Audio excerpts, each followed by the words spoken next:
Hey everyone, this is Derry, and this is the end of the No Regrets series. I hope you enjoyed the series. If you bounced it on this video, please go back and see the 6 regrets. Now, let me conclude what they were. I'm not going to spoil the detail for you here if you haven't watched them yet, but there's a conclusion to all of this. Now, I filmed this series because I've been talking about live a life with no regrets for many years. It's been a strapline of mine for many years, and so many questions have come to me over the years around this topic, which is a little bit elusive. What does this regret thing mean? And as you will hopefully understand by now, regret is very different for everybody. So what's my regret is not yours. And this is why I think I don't want to be hacking life, right? And just following what other people say. I think we've got into this culture, we've got into this whole ecosystem where we want quick fixes, we want fast, and we will just follow other people. And that's not life, all right? So we've got to be really careful with this. And so what I wanted to do with this series was just express some of the top regrets, namely the top 6, right? So, and hopefully you start to see that they're different, very different. So if we come from not traveling to, at number 6, right down to not having loved fully and loved properly at number 1, they're very, very different regrets and very, very different forms of life. So what sets this up? What is the thread? Why does this happen? Why do we regret? I think I want to take a quote from Napoleon Hill. I love the older works. I've alluded to them a few times in the series, right? And I love I think the historical works are more pure. But if you look at what Napoleon Hill said, this is the guy who wrote Think and Grow Rich, which is one of the all-time classics, and I'm a big fan of his work, right? He said in one of his primary lessons, he said, definiteness of purpose, right? Definiteness, don't know if that's a word, of purpose. So without a purpose and a plan, people drift aimlessly through life. Think about those words for a minute. Without a purpose and without a plan, people drift aimlessly through life. So what does that mean? It means, well, guess what? I don't think anyone sets themselves up to say, do you know what, I'm just not going to love. I'm not going to love fully. I'm not going to love deeply. I'm not going to dedicate my time to that love over that. I don't think that's what we do. I'm not going to, I intentionally didn't spend time with the friends that I really wanted to spend time with. I really set myself up not to follow the career path that I wanted, not to build that business that I really truly wanted to build. You see, none of this is consciously designed.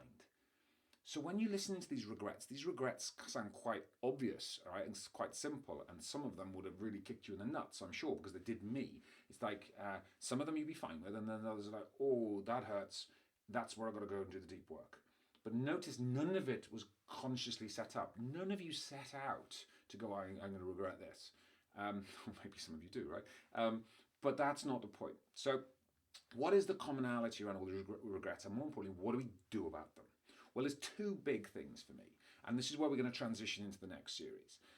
The big one is actually, it's about conscious design, right? You don't accidentally create this wonderful life. All of the great people that I've met along the way, all of the great masters, everything, I've pulled all of the threads through from Diamond Life Design, which is the architecture we're going to be talking about next.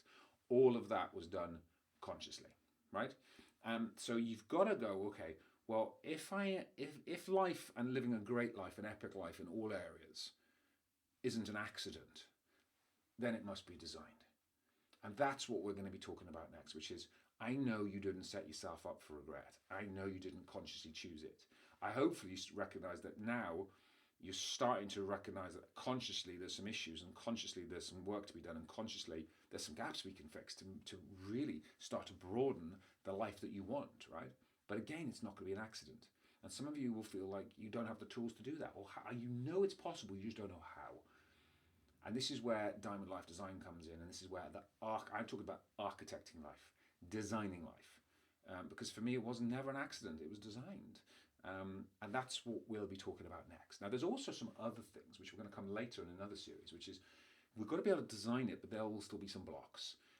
You start to see, certainly with the love thing, fear is a big blocker, fear of rejection, right? So we've got to deal with fear.